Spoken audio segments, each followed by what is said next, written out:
Salam Kerahiman. Hari ini 12 Januari.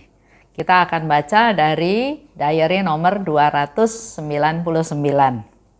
Kita mulai ya. Dalam nama Bapa dan Putra dan Roh Kudus. Amin. 299. Misteri Jiwa, Vilnius 1934. Pada suatu hari, Bapa pengakuanku menyuruh aku menanyakan kepada Tuhan Yesus makna dari dua sinar yang ada di dalam gambar.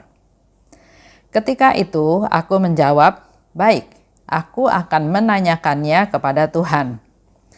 Dalam doa, aku mendengar suara ini dari dalam diriku.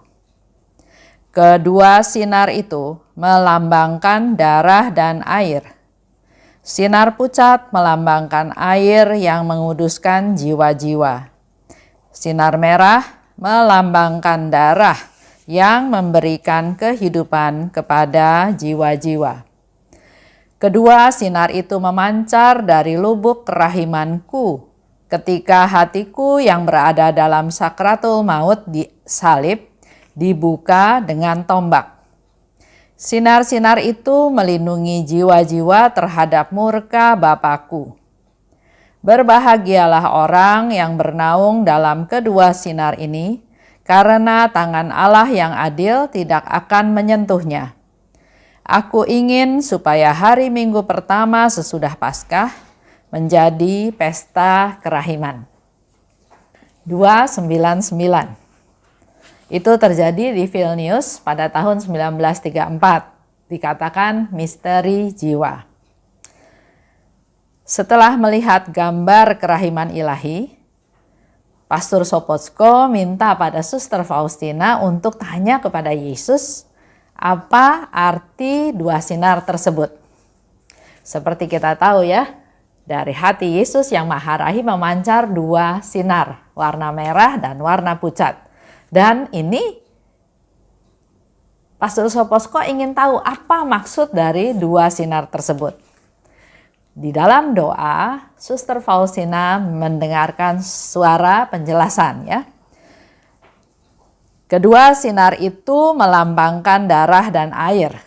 Sinar pucat melambangkan air yang menguduskan jiwa. Sinar merah melambangkan darah yang memberi kehidupan kepada jiwa-jiwa. Seperti kita tahu semua ya, pada waktu lambung Yesus ditusuk oleh tombak memang memancar darah dan air. Darah melambangkan kehidupan baru kepada jiwa-jiwa, sedangkan air melambangkan kekudusan, menguduskan jiwa-jiwa. Dikatakan lebih lanjut oleh Yesus, kedua sinar itu memancar dari lubuk kerahimanku ketika hatiku yang berada dalam sakratul maut disalib dibuka oleh tombak ya. Jadi ini satu konfirmasi dari Yesus yang mengatakan bahwa sinar kerahiman itu memancar dari lubuk kerahimannya Tuhan, yaitu pada waktu hatinya ditusuk oleh tombak. Memancar dari lubuk kerahimanku. Kalau yang kita tahu sebelumnya adalah pada waktu serdadu ingin memastikan Yesus itu sudah wafat atau belum, maka dia tusuk tombaknya, dia tusuk lambungnya dengan tombak dan mengalirlah darah dan air. Di sini Yesus memberikan konfirmasi bahwa sinar-sinar kerahiman itu memancar dari lubuk kerahimanku. Kita bisa lihat ya, kerahiman Tuhan itu luar biasa. Bisa memakai sarana apa saja, situasi apa saja untuk mengalirkan, memberikan kerahimannya kepada kita semua. Dari contoh ini kita bisa lihat, lambung Yesus ditombak, dilukai, disakiti, disiksa, melalui penderitaan, melalui kesombongan, melalui ulah kejahatan orang lain. Tapi Tuhan bisa pakai sarana itu untuk mengalirkan kerahimannya. Ada pertanyaan yang masuk ke saya ya. Dia tanya dengan situasi tahun 2021 ini di mana pandemi masih terus belum kelihatan akhirnya, apakah kerahiman Tuhan sudah tidak ada? Justru dalam hal ini kita menjadi lebih tahu dan sadar bahwa kerahimannya Tuhan itu bagai samudra yang luas yang tidak ada batasnya. Dan ingat satu hal, pada waktu Suster Faustina masuk ke dalam biara dan waktu dia mau meninggalkan biara, Yesus bilang, melalui engkau aku akan memberikan banyak rahmat. Jadi Yesus butuh sarana untuk melimpahkan rahmat dan belas kasih-Nya. Dan ada juga kata-kata yang lain, semakin besar dosa orang itu, semakin dia berhak atas kerahiman Tuhan. Semakin keadaan dunia yang seperti sekarang ini, semakin kerahiman Tuhan itu dicurahkan, dilimpahkan, diberikan kepada kita semua.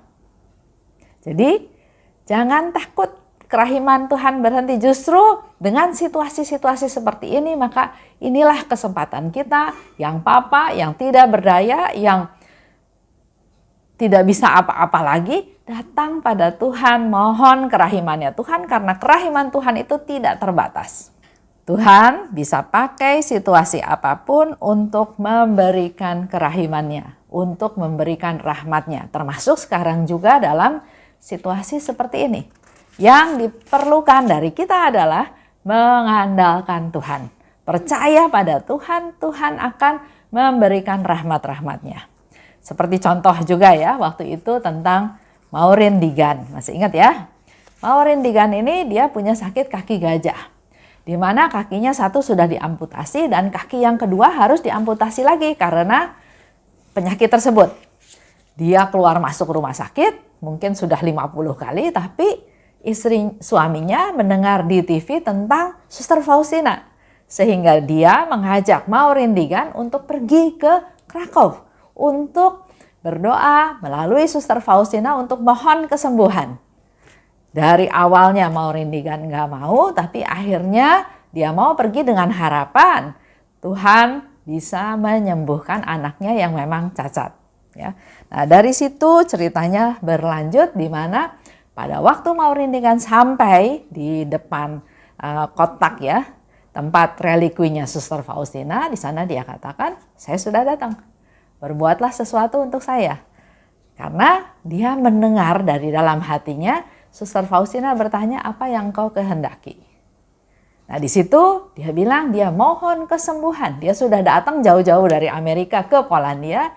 Dia mohon kesembuhan untuk anaknya dan untuk dia. Dan luar biasa, sakit kaki gajahnya itu langsung berhenti, langsung sembuh. Dia merasakan tadinya basah ya, tiba-tiba dia merasa kering, tapi dia nggak percaya. Dia nggak percaya bahwa dia sudah sembuh. Besoknya dia datang lagi, dia berdoa lagi dan memang betul-betul dia mengalami kesembuhan. Dia diperiksa oleh dokter. Dokter menyimpulkan bahwa ini bisa terjadi kesembuhan seperti ini hanya suatu mukjizat. Kemudian diproseslah oleh satu tim dari Vatikan dan memang diakui melalui doa kepada Santa Faustina, doa kepada Faustina ya, waktu itu belum Santa. Doa kepada Faustina di mana Maureen Digan mengalami kesembuhan dari sakit penyakit tersebut. Melalui kejadian Maureen Digan ini menjadi salah satu cerita, salah satu bukti di mana Suster Faustina akhirnya diangkat menjadi beata. Sinar-sinar itu melindungi jiwa-jiwa terhadap murka Bapakku. Itu yang dikatakan oleh Tuhan Yesus. Sinar-sinar kerahiman yang memancar dari hatinya yang Maha Rahim melindungi jiwa-jiwa terhadap murka Bapakku. Ini satu lagi bukti kerahiman Tuhan. Tuhan sebetulnya nggak ingin menghukum. Allah murka karena dosa manusia, tapi melalui sinar kerahiman ini Yesus memberitahukan lagi tentang kerahiman Tuhan di mana melalui sinar-sinar ini jiwa-jiwa tersebut dilindungi terhadap murka Bapakku. Dan selanjutnya Yesus katakan, berbahagialah orang yang bernaung dalam kedua sinar ini, karena tangan Allah yang adil tidak akan menyentuhnya. satu janji, satu konfirmasi, satu penghiburan dari Tuhan Yesus betapa Dia memberikan kerahimannya kepada kita semua. Kita minta Tuhan untuk terus-menerus menyelubungi kita, membenamkan kita dalam lautan kerahiman Tuhan, dalam sinar-sinar kerahiman Tuhan, supaya Tuhan melindungi kita dan tidak disentuh oleh tangan Allah yang adil. Lebih lanjut Yesus katakan, aku ingin supaya hari Minggu pertama sesudah Paskah menjadi pesta kerahiman. Dia minta supaya 1 minggu setelah Paskah jadi pesta kerahiman. Bukan untuk pesta hura-hura, tapi karena melalui pesta tersebut, Yesus pakai sarana pesta kerahiman ilahi itu untuk memberikan rahmat yang betul-betul dibutuhkan oleh manusia, yaitu memberikan rahmat penghapusan dosa dan hukuman, memberikan indulgensi penuh untuk kita manusia berdosa. Itu aja untuk hari ini. Kita masuk ya dalam doa. Dalam nama Bapa dan Putra dan Roh Kudus. Amin. Terima kasih Bapa atas penjelasan yang kami terima pada hari ini tentang 2 sinar yang memancar dari hati Yesus yang Maha Rahim. Sinar merah melambangkan darah yang memberikan kehidupan baru bagi jiwa-jiwa, dan sinar pucat yang melambangkan air yang menguduskan jiwa-jiwa. Terima kasih Tuhan, berkati kami, lindungi kami, tenggelamkan kami dalam lautan kerahiman-Mu. Biarlah kedua sinar-Mu membungkus kami, melindungi kami, menyelubungi kami, supaya kami dilepaskan dari tangan Allah yang adil. Kami juga mohon rahmat-Mu Tuhan, untuk diberi kekuatan, diberi kemampuan bila kami harus mengalami sesuatu, biarlah melalui sinar-sinar kerahiman-Mu kami juga dikuatkan. Kami percayakan seluruh hidup kami dalam tangan-Mu, karena hanya Engkau Yesus andalan hidup kami. Amin. Dalam nama Bapa dan Putra dan Roh Kudus. Amin. Salam kerahiman.